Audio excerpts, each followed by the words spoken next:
But deep down, she knew that no one could outrun her past forever. Her tribe was relentless.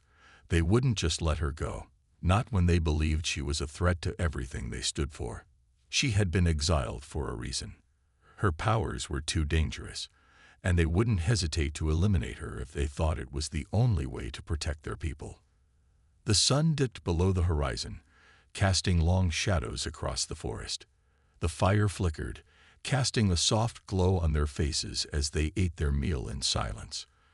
Khaleth's mind was racing, running through the possibilities of what might happen next. Could they outrun her tribe? Could they hide well enough to escape the pursuit? Or would it all end in a confrontation she wasn't ready for? As the night grew darker, she heard it, the faintest rustling sound coming from the trees. She froze, holding her breath, her senses sharpening. Ethan heard it too, his hand instinctively going to the weapon at his side. The sound grew louder, closer. It wasn't an animal this time. It was footsteps, deliberate and controlled, as if whoever was coming knew exactly where they were. "Get ready," Ethan whispered, his voice low but urgent. Khaleth's heart pounded in her chest as she quickly gathered her things, preparing for the worst. She knew this moment had been coming for days, but now that it was here, she felt the weight of her fear pressing down on her. What would happen if they were caught? Would they be able to escape? Or would this be the end of their journey together? The footsteps stopped just beyond the clearing. Khaleth's breath caught in her throat as she caught sight of movement between the trees. Shadows shifted, and then, from the darkness, figures began to emerge. Her heart sank when she saw them. Members of her tribe, their dark figures barely visible in the shadows.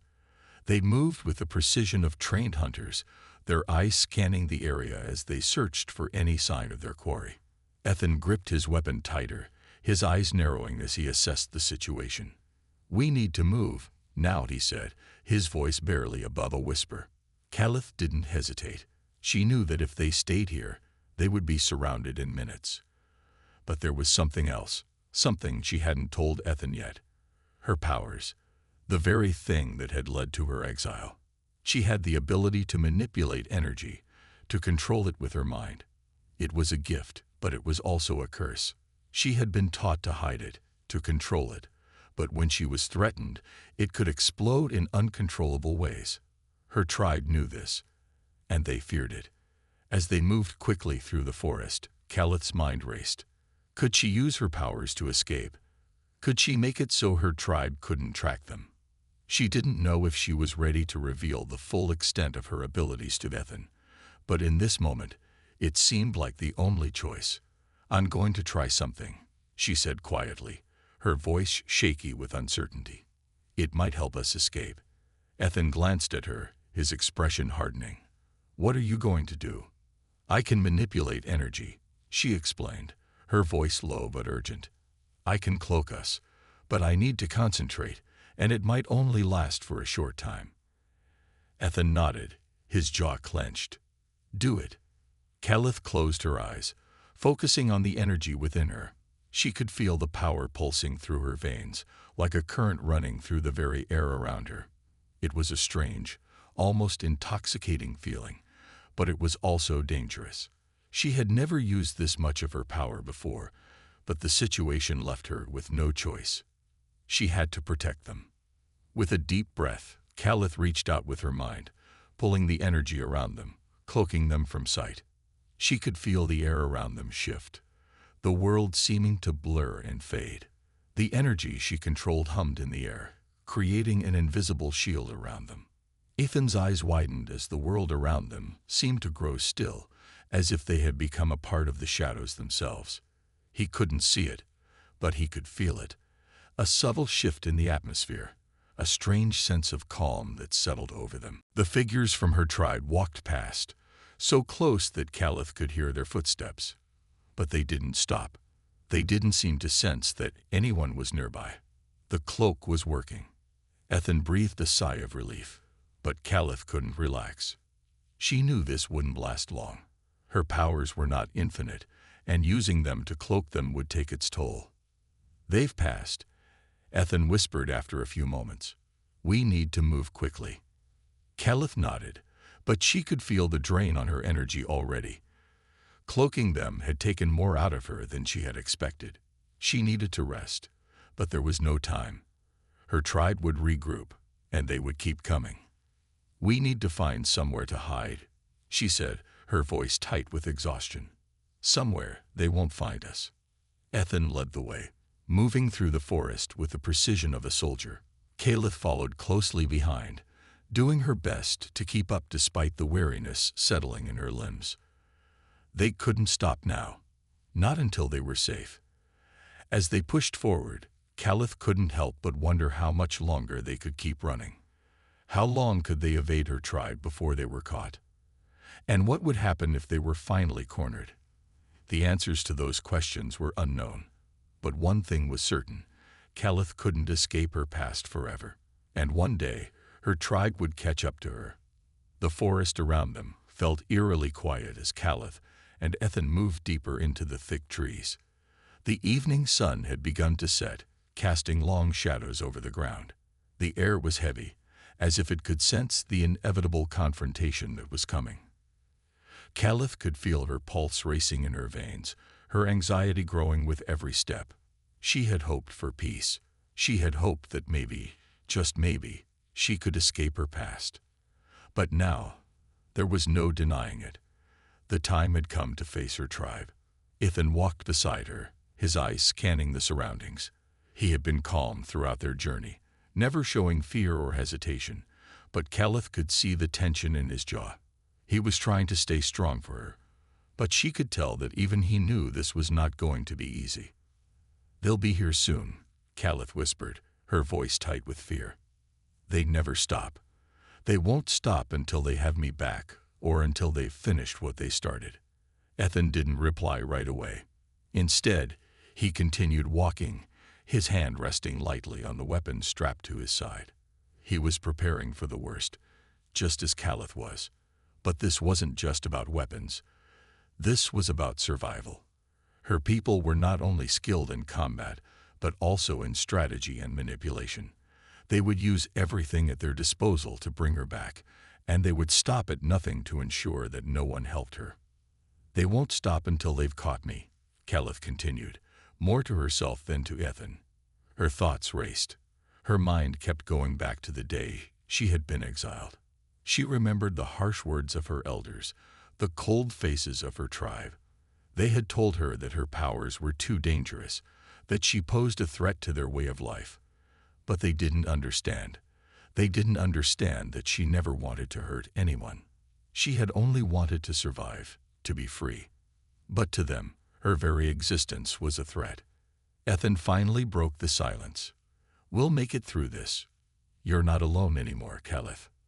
She glanced at him, grateful for his support, but the fear still clung to her chest, like a heavy weight. "I don't know if I can fight them, Ethan. They're part of me. I know their ways. I know how they think. And I fear that what they want is more than just my capture. They'll do anything to make sure I never return."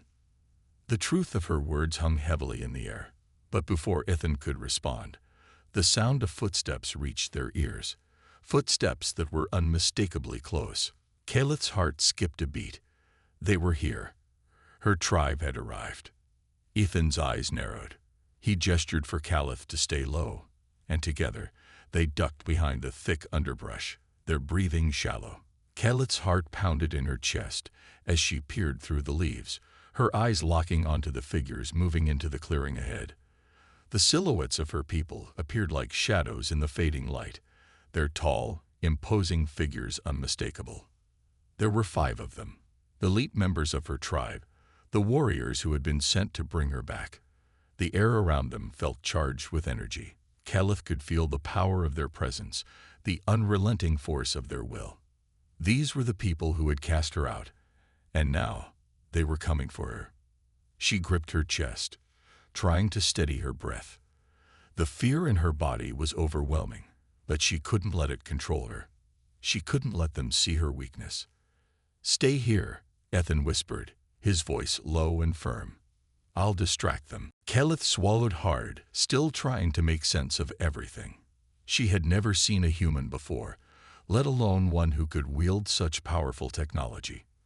Her people, the Jari tribe, had always avoided humans, thinking them weak and primitive. But this human was different. He was strong, quick, and efficient. The kind of person you wouldn't want to cross. I'm fine, Caliph said, her voice shaky. She took a step back, still cautious. But why did you help me? Ethan raised an eyebrow at her question.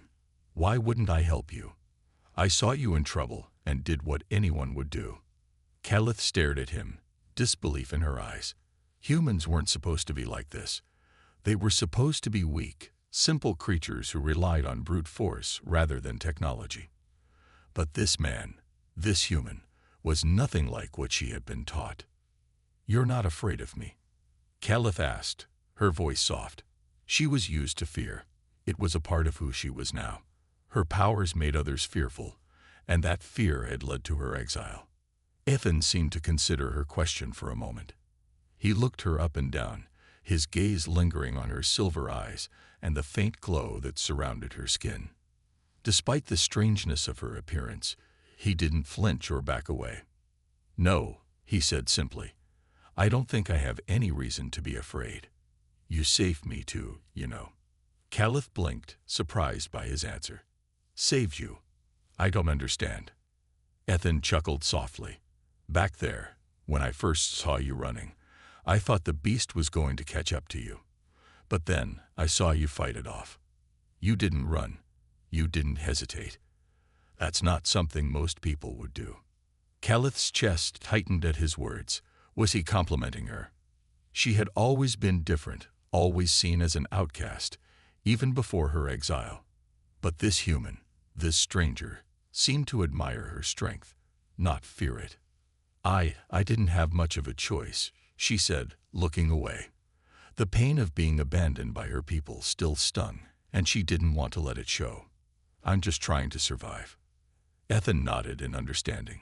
He seemed to know what it was like to be alone, even though Caliph wasn't sure how. His eyes were warm, kind, and they held no judgment, only curiosity.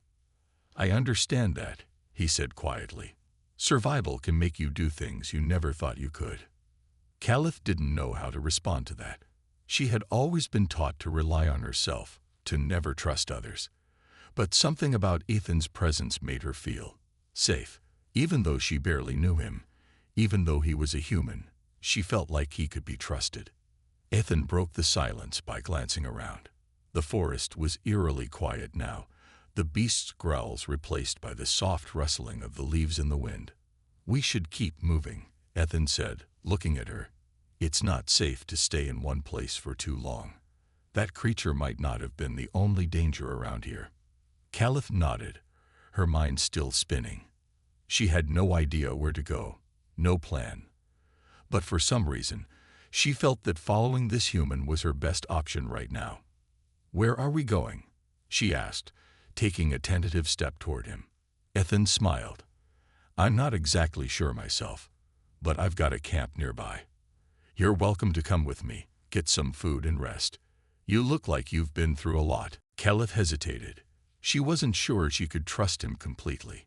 Humans had their own agendas, and she had heard stories of humans taking advantage of others in desperate situations. But something about Ethan's offer felt genuine. And in that moment, she realized that she didn't have many options. I could use some rest, she said, reluctantly lowering her guard. But why are you helping me? What do you want from me? Ethan's smile faded slightly, and he looked at her with a more serious expression. I don't want anything from you, Caliph. I'm just helping because it's the right thing to do. No one should face danger alone, not when they don't have to. Caliph's heart fluttered slightly at his words, though she quickly pushed the feeling aside. She couldn't afford to be distracted by kindness. She had been betrayed by her people once, and she couldn't let that happen again. Still, she followed him as he led the way through the forest. The walk was slow, as Caliph's body was sore from the confrontation with the beast, but Ethan was patient, occasionally glancing back to make sure she was keeping up. They didn't speak much during the journey, and Caliph was grateful for the silence. It gave her time to think, time to gather her thoughts. As they walked, she noticed the differences between the human world and her own. Ethan wore simple clothes, but they were well made and seemed durable. He carried a pack with him, a strange piece of technology that Calith didn't recognize. She wondered what kind of life he lived, what kind of person he was. Eventually, they reached a small clearing where a campfire was already burning. The flickering flames cast a warm glow on a few simple tents and some equipment that Calith didn't understand. Ethan moved toward one of the tents and motioned for her to sit on a log near the fire. "Make yourself comfortable," he said. "I'll get us something to eat." Calith sat down cautiously, her eyes scanning the camp. She could tell that Ethan had been here for a while, alone. There was a sense of isolation in the camp, a feeling of being far from any civilization. Ethan returned shortly with some food, strange, dried rations that smelled unlike anything Calith had ever encountered. Still, she was hungry, and the thought of a warm meal was too tempting to refuse. She took the food from him, not bothering to ask what it was. She was too tired to care. They ate in silence for a while, the crackling of the fire filling the quiet space between them. Calith was surprised at how easy it was to be with him. There was no pressure, no awkwardness. She felt like she could just exist without fear. After a while, Ethan spoke again, his voice thoughtful. "I know this must be hard for you, being cast out by your tribe, not knowing who to trust or where to go next." Calith's eyes flicked to him, surprised by his insight. She had never talked about her exile with anyone before, not even her family. But with Ethan, it felt different. He seemed to understand, as if he knew exactly what it felt like to be lost. "It is hard," she said quietly, her voice barely above a whisper. "But I'll survive. I have to." Ethan nodded, his eyes softening. "I don't doubt that. But if you ever need someone to talk to, I'm here. You don't have to do this alone." Calith felt something stir inside her at his words. For the first time in a long while, she felt like someone truly cared, like someone saw her for who she really was, not just as a powerful outcast, but as a person. But she couldn't let herself get attached. She couldn't afford to rely on anyone again. "Thank you," she said, her voice steady, though her heart was conflicted. "But I don't know if I can trust anyone right now. I've been betrayed before." Ethan didn't say anything. He simply nodded, understanding the weight of her words. The silence between them stretched on, but it wasn't uncomfortable. It was the kind of silence that only two people who truly understood each other could share. As the fire crackled in the background, Calith realized that she had found an unexpected ally in Ethan, and though she couldn't yet trust him fully, she knew one thing for certain: she wasn't alone anymore. The next morning, Calith woke up to the sounds of the forest. Birds chirped, and the wind rustled through the trees, creating a soothing melody that made her feel strangely calm. She hadn't expected to sleep so well, but the warmth of the fire and the safety she felt in Ethan's camp had lulled her into a peaceful rest.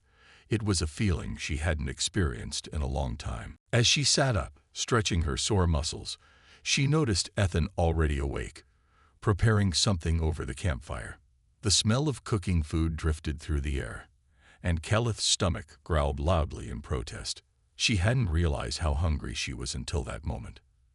"Good morning," Ethan greeted her, turning to give her a warm smile. "I hope you slept well."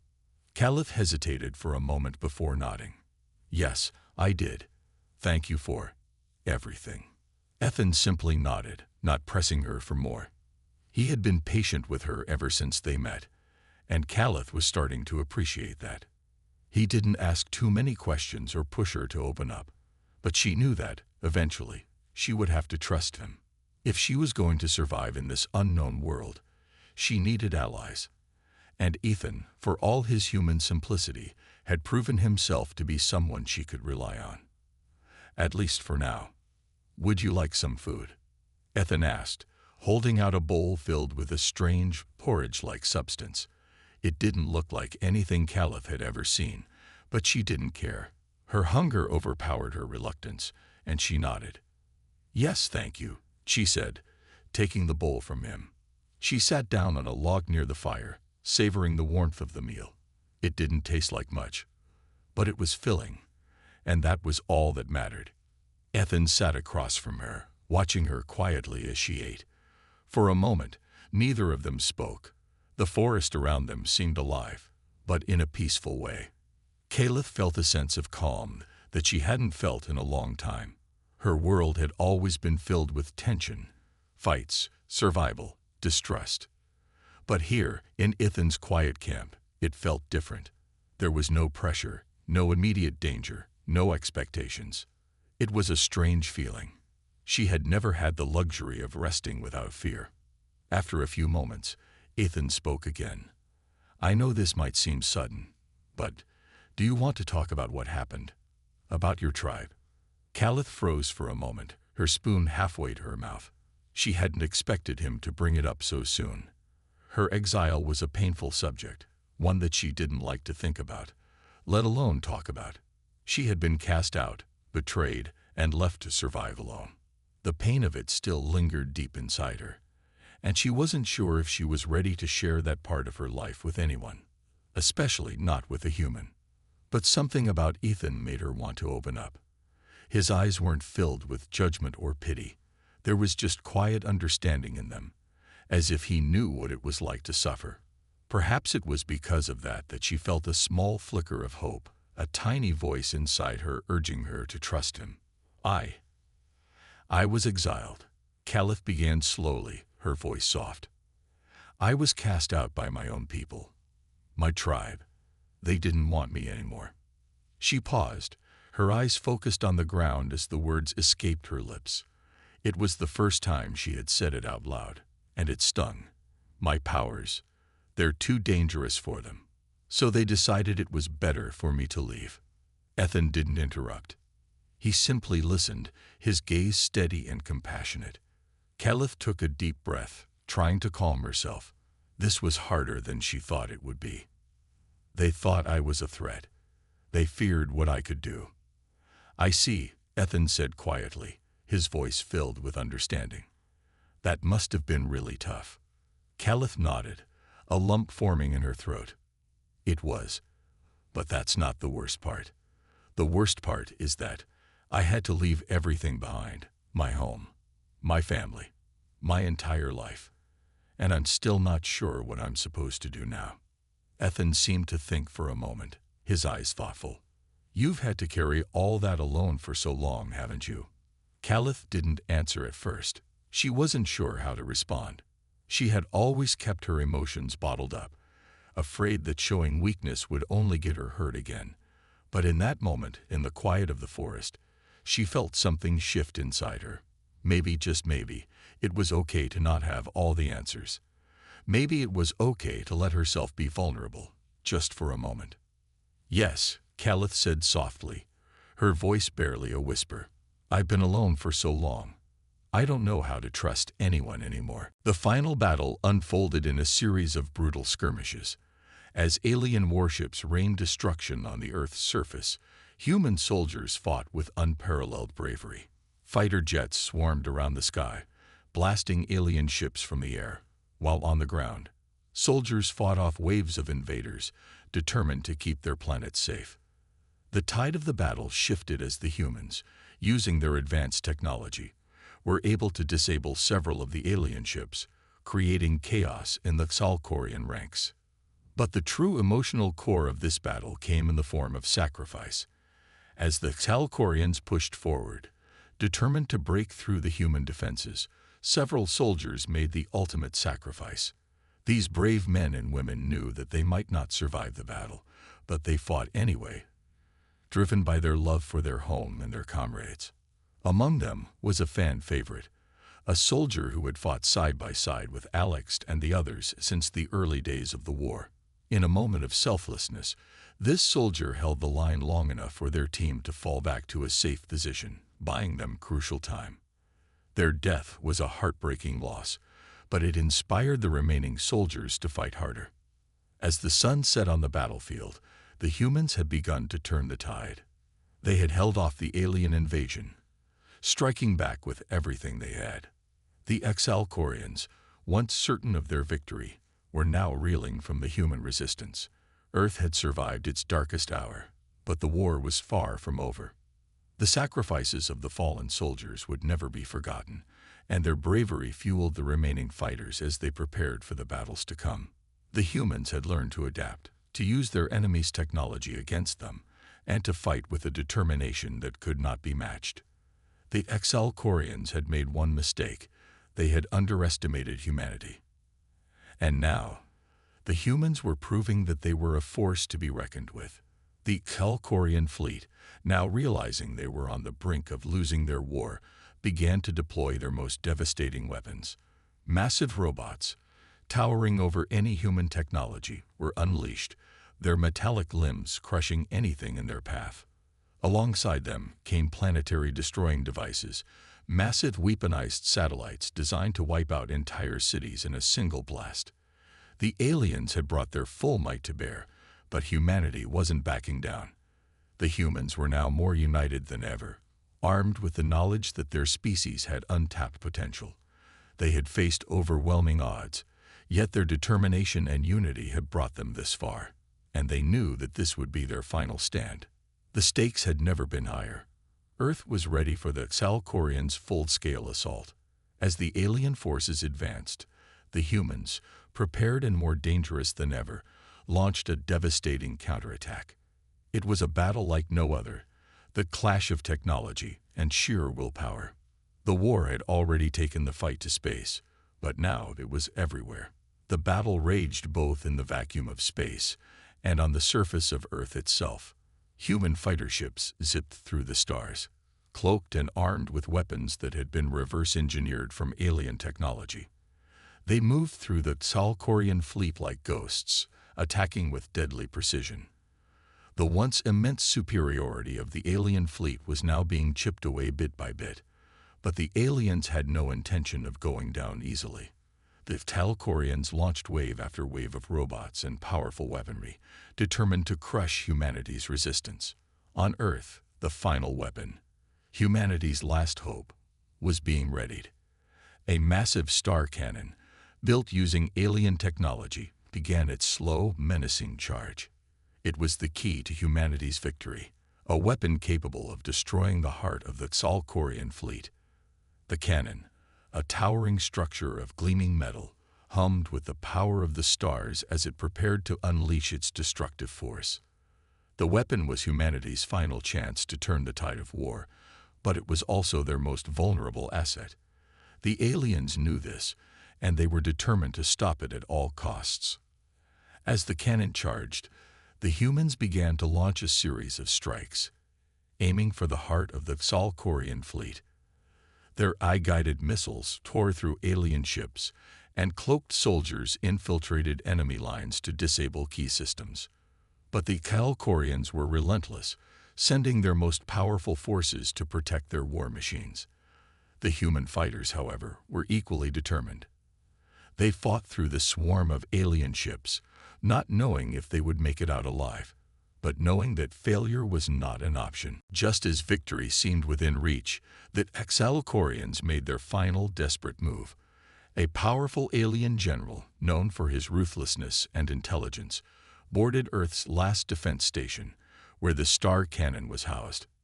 His mission was simple: stop the cannon from firing, and crush the human rebellion once and for all. He had seen how dangerous humanity was, and he was determined to end it now. Inside the station, Alex and his team were preparing for the weapon's activation when they received the urgent message. The alien general had boarded the station, and he was on a direct path to destroy the weapon. The fate of the Earth now rested in their hands. Alex, who had grown into a leader throughout this war, knew this was the moment. He couldn't let everything they had fought for be destroyed by one alien leader. The team split up, racing to intercept the general before he could disable the cannon. The station was dark and silent, the tension palpable in the cold, metallic corridors. They moved with purpose, their eyes scanning every corner, knowing that the general would stop at nothing to achieve his goal. They reached the control room just in time to see the general standing in front of the massive star cannon, his hand on the control panel. A tense silence hung in the air as Alex and his team confronted the alien general. He turned to face them, his eyes cold and calculating, a cruel smirk playing on his lips. "So you think you can stop me?" he taunted, his voice dripping with contempt. "You humans are nothing but weaklings, playing at war with toys. Your species is doomed to fall. Your time is over." Alex, his voice steady but full of resolve, replied, "You've underestimated us from the start. We're not weak, and we're not done fighting. We fight for our home, our families, and the future of humanity. You'll never win." The alien general laughed, clearly amused by Alex's defiance. "You really believe that? You're nothing compared to the power of the Xalcorians. Your species has never faced anything like me." He stepped forward, raising his weapon, ready to end the human resistance once and for all. The confrontation between Alex and the general escalated rapidly. The room was filled with the sounds of clashing weapons and the hum of alien technology. Alex and the general engaged in a brutal, high-stakes battle, each determined to end the other. It was a fight for the fate of Earth. The general's strength and speed were formidable, but Alex's will to protect his home was even stronger. Each blow the alien general struck was met with a fierce counterattack. The two clashed in a whirlwind of combat, moving with a speed that barely gave their team members time to react. The sound of weapons colliding echoed through the station as the two warriors fought, neither willing to give an inch. But as the fight raged on, Alex's team continued their efforts to maintain control of the station. They worked tirelessly, using all their skills to keep the alien forces at bay while Alex fought the general. Time was running out, and the cannon's charge was almost complete. If the general wasn't stopped soon, Earth would lose its chance at victory. In a heart-pounding moment, Alex sought his opportunity. With one final, desperate move, he disarmed the general and knocked him to the ground. Panting and bruised, Alex stood over the alien leader, his weapon aimed at the general's chest. "You were wrong about us. We're stronger than you think." With that, Alex activated the star cannon, and a brilliant beam of energy shot into space, tearing through the alien fleet and marking the beginning of humanity's victory. The Xalcorian forces were shattered, their ships falling from the sky, and Earth's forces celebrated their hard-earned triumph. But even as the battle ended, Alex knew that the war had changed them all. Humanity had fought against overwhelming odds and won. The strength of the human spirit had been proven, and the Xalcorians would never forget the day they learned just how powerful Earth's weak species truly was. The final battle had been brutal, but humanity had emerged victorious. The alien general lay defeated, his arrogance shattered by the unbreakable will of the humans. Alex, bloodied and bruised, stood over him, breathing heavily, knowing that the victory wasn't just his. It was the victory of every human who had fought, suffered, and sacrificed. With the general's defeat, the final piece of the puzzle had been set into place. The star cannon, a beacon of humanity's ingenuity and resolve, had been activated. Its final shot surged forward, a brilliant beam of energy that pierced the heart of the Xalcorian fleet, shattering their power and sending their forces fleeing. The once mighty alien empire, which had believed itself invincible, was broken. The fleet, once so intimidating in its size and strength, was now nothing more than floating wreckage, a testament to the tenacity of a species that refused to bow down to any conqueror. The skies over Earth, once darkened by the alien ships, were now clear. For the first time in what seemed like forever, the Earth's horizon was free from the threat of invasion. With the alien threat vanquished, the humans could finally breathe a sigh of relief. But this victory was not just about military might or advanced technology. It was about something much deeper. Humanity had proved that their greatest strength was not in their weapons or their tech, but in something far more powerful, their unyielding spirit. Against all odds, they had fought not just for survival, but for the right to continue existing as a species, for the freedom to chart their own path in the universe. And that was something no alien empire, no matter how advanced, could ever defeat. As the battle subsided and the dust began to settle, the human race began to rebuild. The once battered cities, scared by the effects of war, were slowly being restored. People worked together, their spirits lifted by the knowledge that their world had been saved by their own hands. The sound of construction filled the air as Earth's infrastructure began to rise again from the ruins.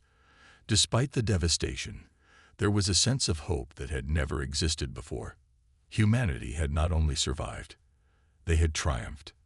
The skies were no longer filled with alien ships.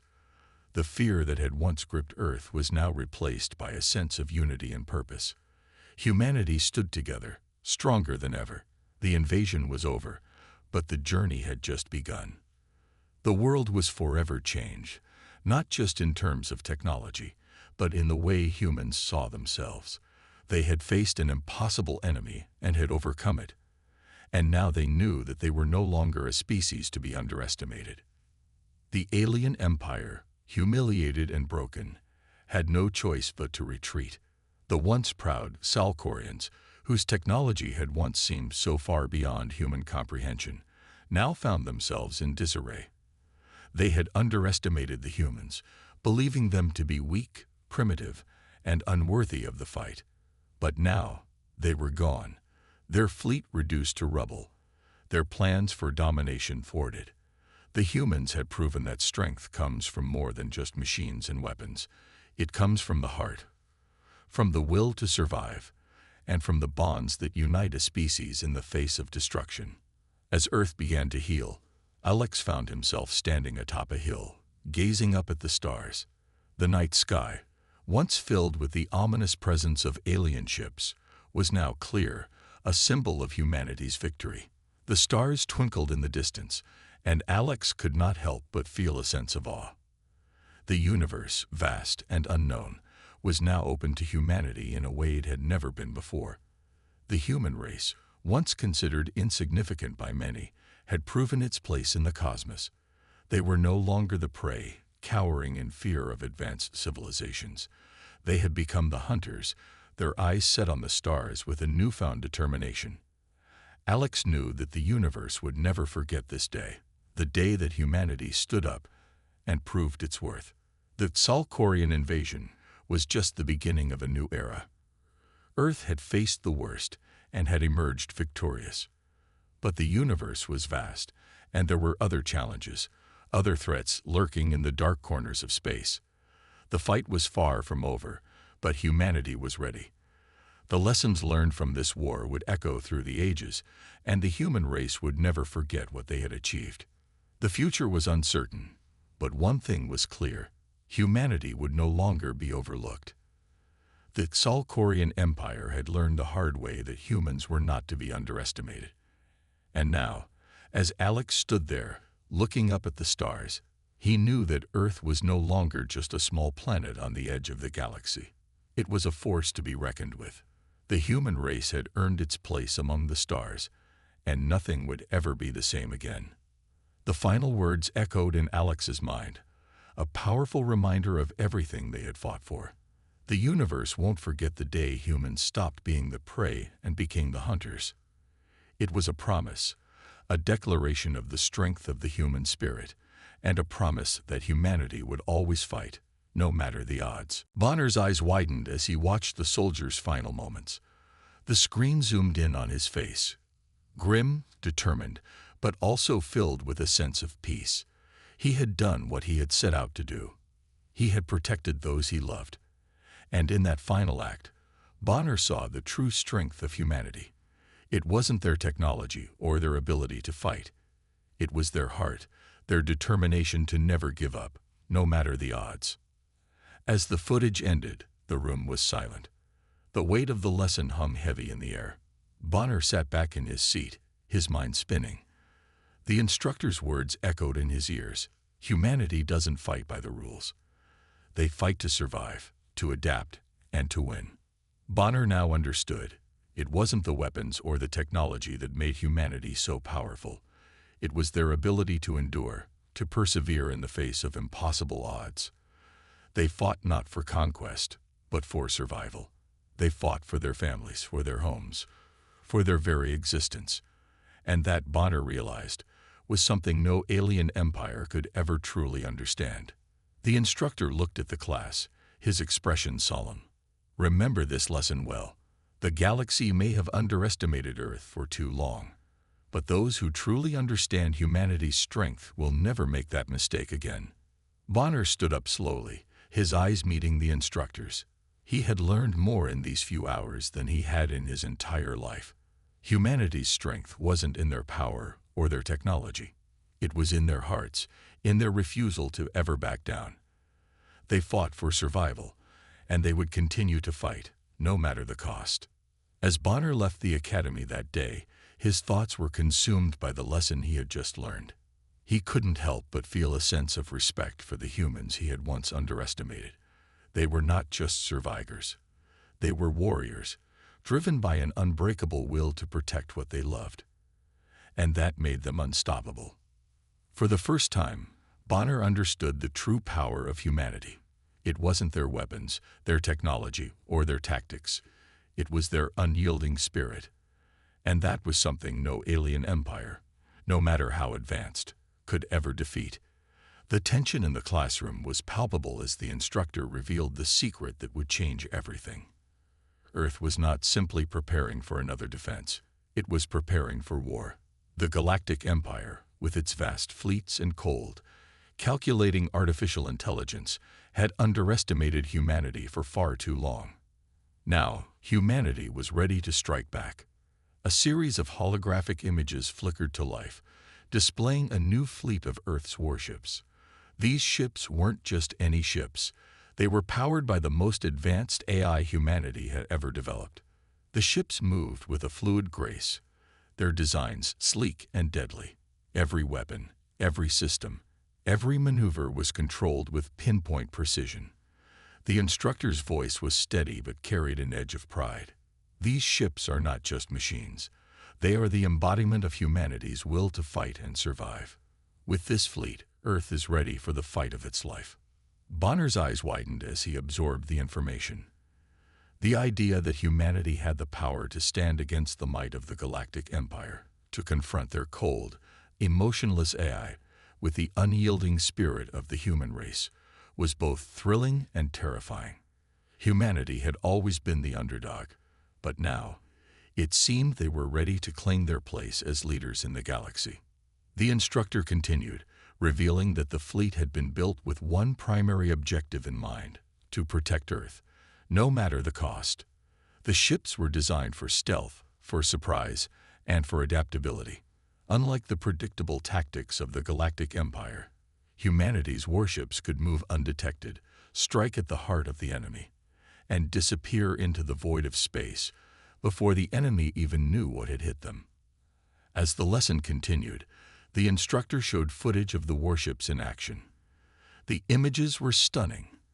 A massive space battle unfolded before the class's eyes. Alien fleets, once thought to be unstoppable, were torn apart as humanity's ships emerged from their cloaking fields, their weapons blazing. The battleships moved through space with an almost organic grace, their AI systems coordinating every move, every shot. There was no hesitation, no doubt, just the raw determination to protect what was theirs.